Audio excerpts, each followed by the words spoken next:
नमस्कार दोस्तों, एप्टिका होपलेस में आपका फिर से स्वागत है। तो आज हम लाए आपके लिए नया टॉपिक जिसका नाम है कोरोना वायरस।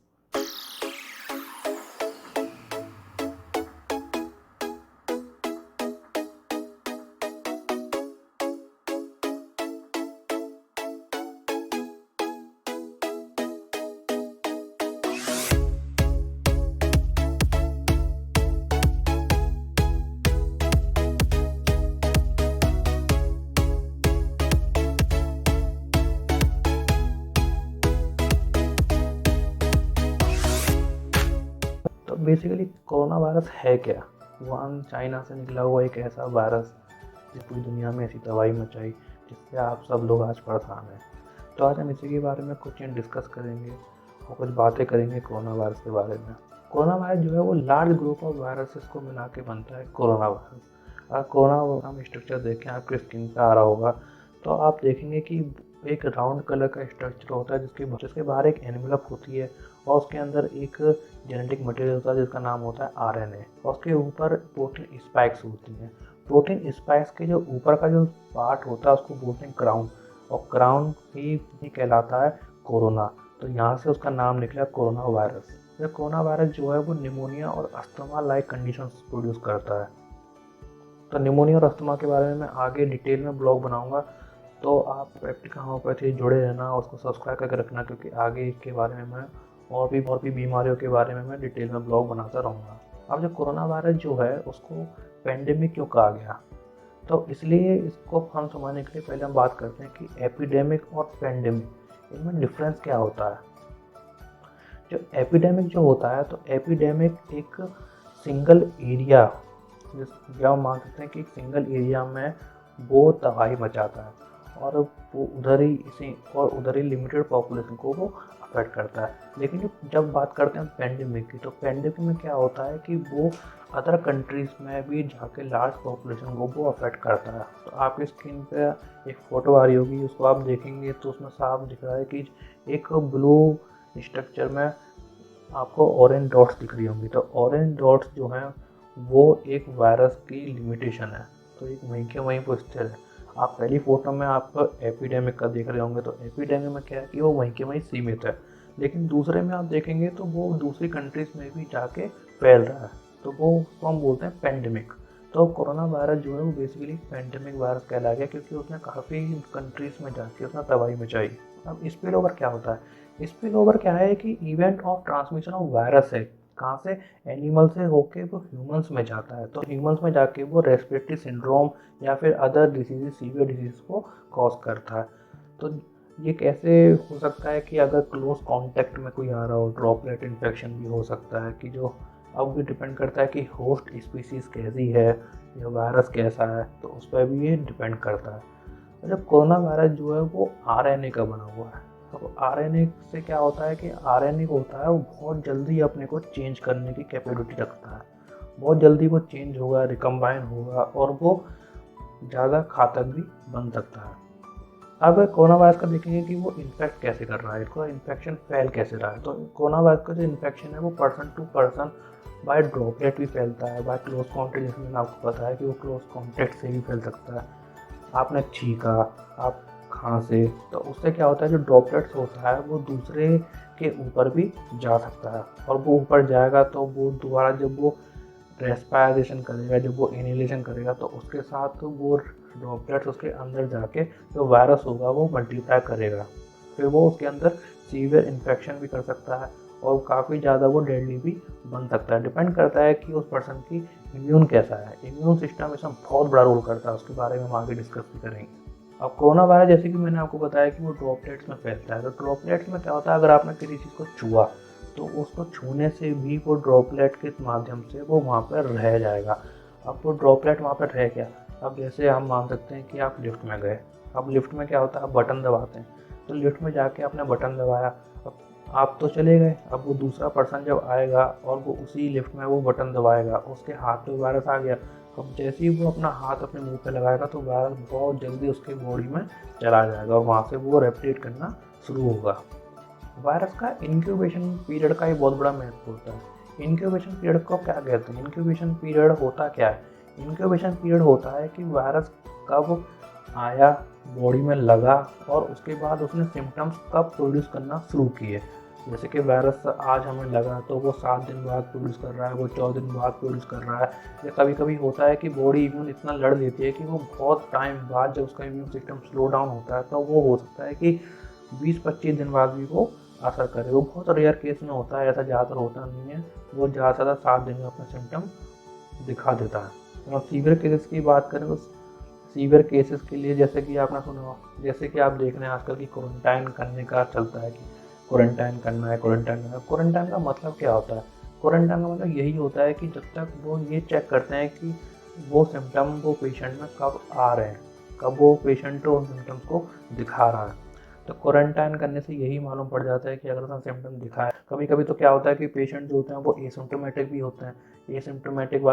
एसिम्टोमेटिक पेशेंट क्यों हो जाते हैं? एसिम्टोमेटिक पेशेंट में यही होता है कि जो उनका इम्यून सिस्टम है, इम्यून सिस्टम उनका फाइट कर गया। इम्यून सिस्टम फाइट कर गया, उससे क्या हुआ कि वो वायरस जो है वो इतना ज़्यादा सीवियर कॉम्प्लिकेशंस बॉडी में नहीं ला पाया। और जब उनका वो इम्यून सिस्टम कम पड़ता है तो उसके बाद ही वो वायरस जो होता है वो बहुत जल्दी वो इन्फेक्ट करता है, बहुत ज़्यादा इन्फेक्शन फैला सकता है। हो सके अगर वो लंग्स में पहुंच जाए तो लंग्स में पहुंचने के बाद ये निमोनिया और अस्थमा ये बहुत जल्दी प्रोड्यूस करता है। तो अगर हम मान लें एक निमोनिया और अस्थमा का मिक्स है, ये दोनों के सिम्टम प्रोड्यूस करता है, और आप जब रिपोर्ट कराओगे, आप जब HRCT भी कराएंगे तो उसमें ये चीज़ दिखेगी कि आपको निमोनिया लाइक सिम्टम्स भी आएंगे, या फिर आपको स्लाइट निमोनिया या फिर सीवियर निमोनिया भी निकल सकता है। अब हमने कोरोना पेशेंट्स को जैसे कि ये 3 भागों में बांटा मेन। तो इन 3 भागों में क्या होता है, जैसे माइल्ड, मॉडरेट, सीवियर और लास्ट में जाके वो क्रिटिकल पेशेंट्स भी देखे जाते हैं। तो माइल्ड पेशेंट्स में क्या होता है, कोरोना वायरस इतना ज़्यादा इन्फेक्ट नहीं करता, वो बेसिकली एसिम्प्टोमेटिक रह जाते हैं। उनको डिस्निया नहीं होता। डिस्निया को बोलते हैं हम ब्रेथलेसनेस, सांस लेने में दिक्कत जो होती है उसको हम डिस्निया बोलते हैं। तो उसमें डिस्निया नहीं देखा जाएगा, उसको गास्पिंग नहीं होगी, वो जल्दी सांस लेने में तकलीफ नहीं होगी। उसको जो बुखार होगा, बुखार भी उसका 100 डिग्री के नीचे रहता है। और जो अब आ जाते हैं मॉडरेट सिम्टम्स में, तो मॉडरेट सिम्टम्स में क्या होता है कि उसको स्लाइट सिम्टम्स दिखेंगे। स्लाइट सिम्टम्स का मतलब क्या होगा कि उसको थोड़ा सा बुखार होगा, बुखार उसको रेगुलर रहेगा 100 डिग्री या 100 डिग्री के ऊपर, 101, 102 भी उसको रह सकता है। कुछ इमेजिन फाइंडिंग्स में उसको निमोनिया लाइक सिम्टम्स भी निकलेंगे, कुछ रेस्पिरेटरी दिक्कत होंगी। अब सीवियर पेशेंट्स में तो उसको पूरे सिम्टम्स को बहुत अच्छे से वो शो करेगा। लाइक उसको डिस्निया होगा, डिस्निया में उसको जो ऑक्सीजन लेवल होगा वो 90 से नीचे चला जाएगा। 90 से नीचे जाने के उसको ब्रेथलेसनेस की बहुत ज़्यादा दिक्कत आएगी। जब आप उसका HRCT निकालेंगे तो HRCT जो होता है वो 15 से ऊपर निकलेगा, उसका 15 से 20 के बीच में उसकी रीडिंग निकल सकती है, या फिर उससे ऊपर भी हो सकता है। फिर उसके लास्ट में आता है बहुत क्रिटिकल पेशेंट। क्रिटिकल पेशेंट का मतलब तो आप ऐसे ही जान रहे होंगे कि उसकी जो तबीयत है बहुत ज़्यादा ख़राब होगी, उसको बहुत ज़्यादा सांस लेने में दिक्कत होगी, उसको बिल्कुल, और उसके जो वाइटल्स होंगे, जो ऑर्गन्स उसके बिल्कुल ख़त्म हो चुके होंगे। उसके देखे जाएंगे तो उसका कोई ऑर्गन सही से फंक्शन नहीं कर रहा होगा। मतलब आप सीधे मान सकते हैं कि वो एक वेंटिलेटर लाइक कंडीशन पे आएगा। अब हम इसके रिस्क फैक्टर्स की बात करते हैं। रिस्क फैक्टर का मतलब होता है कि रिस्क फैक्टर बताते हैं कि पेशेंट कब कोरोना वायरस इन्फेक्ट हो सकता है। तो इसमें पहले ही जाती है एज फैक्टर। तो एज फैक्टर में देखा गया है कि जो ओल्ड एज ग्रुप होता है, तो उसमें जैसे कि ओल्ड एज ग्रुप में जो देखा गया है वो 50 से ऊपर के जो लोग हैं उनको ज़्यादातर इसमें रखा गया है। ओल्ड एज ग्रुप के जो पेशेंट्स होते हैं ना, तो ओल्ड एज ग्रुप के पेशेंट्स को आप देखोगे तो उनकी इम्यूनिटी वैसे ही काफ़ी वीक होती है। अब जब उनकी इम्यूनिटी वीक होगी तो वो डिजीज़ को बहुत जल्दी कैप्चर करेंगे, बहुत जल्दी उनको डिजीज़ भी लगेगी। अब जैसे पुरानी कोई बीमारी होती है, जैसे रेस्पिरेटरी पुरानी बीमारी, आपको पुराना अस्थमा है, या फिर आपको COPD जिसको हम बोलते हैं chronic obstruction of pulmonary diseases, या फिर और भी कोई आपको रेस्पिरेटरी डिजीज हो, या फिर कोई डिजीज़ होती है जैसे डायबिटीज़ आपको होगी, डायबिटीज़, हाइपरटेंशन, या फिर कोई किडनी फेलियर, या फिर हार्ट डिसीज़ कोई आपको होगी जो बहुत पहले से चलती आ रही पुरानी बीमारी है। तो अगर आपको वो ऐसी बीमारी होगी तो कोरोना वायरस लगने के बहुत ज़्यादा चांसेस हैं और वो आपको बहुत ज़्यादा डेडली भी साबित हो सकता है। तो भाई ओबेसिटी बहुत बड़ा मेजर रोल है कि भाई अगर आदमी ओबेस है तो आपको मैं सही राय दूंगा, आप एक्सरसाइज करना शुरू करिए, वेट लॉस करिए, क्योंकि ओबेसिटी अगर है तो आप बहुत जल्दी इस वायरस को कैप्चर करेंगे, आप बहुत जल्दी ये वायरस आपको लगेगा। क्योंकि ओबेसिटी में क्या होता है कि बॉडी जो स्टेमिना होता है वो बिल्कुल ख़त्म होता है, आप बिल्कुल भी फिजिकल स्ट्रेस नहीं ले सकते और उसके बाद जब आपको बीमारी लगती है तो बहुत ज़्यादा वो रेप्लिकेट करेगी, क्योंकि ओबेस आदमी की इम्यूनिटी जो होती है वो काफ़ी लो हो जाती है, जिसकी वजह से उसको काफ़ी सारी बीमारियां और हो सकता है कि उसको डायबिटीज़ भी हो पर आने से, तो इस चक्कर में उसको काफ़ी ज़्यादा बीमारी लगने की चांसेस बहुत ज़्यादा होती हैं। इसका डायग्नोसिस कैसे करते हैं? तो डायग्नोसिस करने के इसके 4 मेथड हैं। आप आरटी-पीसीआर कराइए, आप आप एंटीजन टेस्ट करा सकते हैं, आप सीआरपी, सीआरपी का बहुत ज़्यादा रोल है इसमें। सीआरपी को आप दूसरी भाषा में समझें तो इसको बोल सकते हैं कि ये साइलेंट किलर होता है। साइलेंट किलर कैसे? जितना ज़्यादा आपका सीआरपी होगा उतनी कम आपकी इम्यूनिटी होगी, उतना जल्दी वो वायरस आपको इन्फेक्ट कर रहा होगा, क्योंकि सीआरपी बढ़ता है जिसको हम सी रिएक्टिव प्रोटीन भी बोलते हैं। तो अगर वो बढ़ रहा है तो आप उस पर ध्यान दें और आप बहुत जल्दी और आप मल्टीविटामिन लेना शुरू करें। और चौथा आता है इसमें HRCT। HRCT स्कैन आप कराएंगे तो HRCT स्कैन में आपको HRCT स्कोर देखना बहुत ज़रूरी है। HRCT स्कोर अगर आपका 15 से ऊपर है तो आपके लंग्स में इन्फेक्शन है और निमोनिया बनने के चांसेस बहुत ज़्यादा होते हैं। अब हम आते हैं इसके होम्योपैथिक मैनेजमेंट पे कि कोरोना है तो आप उसको होम्योपैथिकली कैसे सही भी कर सकते हैं। तो इसको हमने 3 हिस्सों में बांटा। एक तो हो गया प्री कोरोना, एक आप इसको ड्यूरिंग कोरोना कैसे आप ट्रीट करें, और एक होता है पोस्ट कोरोना। तो हम इन तीनों के बारे में बात करेंगे। अब आप प्री कोरोना में आ जाएंगे तो प्री कोरोना में CCH की गाइडलाइन के हिसाब से आर्सेनिक एल्बम 30 जो कि आपको मॉर्निंग में लेनी है 3 दिन, और इसको रिपीट करना है हर 21 दिन बाद। तो उससे क्या होता है कि आपके इम्यून सिस्टम को बहुत अच्छा बूस्ट करती है और आपको डिजीज़ से लड़ने की क्षमता भी प्रोवाइड करती है। अब आपको कोरोना हो जाता है चलो बाई चांस, तो आप फिर क्या करें? आपको माइल्ड सिम्टम्स हैं कुछ, अगर आपको सीवियर सिम्टम्स हैं तो आप इमरजेंसी में जाइए, फिर आप घर पे रह के उसको ना बढ़ाएं, क्योंकि माइल्ड सिम्टम्स तक आप होम्योपैथिक मैनेजमेंट ले सकते हैं।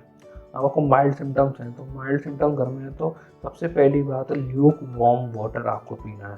ल्यूक वार्म वाटर पीना है, आपको पाइनएप्पल का जूस पीना है। पाइनएप्पल जूस में आप काली मिर्च, जिंजर और क्लोव्स, ये 3 चीज़ें डाल के पिए तो इससे बहुत अच्छा फ़ायदा होता है। इससे आपको लंग्स पे भी बहुत अच्छा फ़ायदा होगा, आपको वो लंग्स को साफ़ करेगा, कफ को ख़त्म करेगा और इससे आपके लंग्स बहुत ज़्यादा सही भी रहते हैं।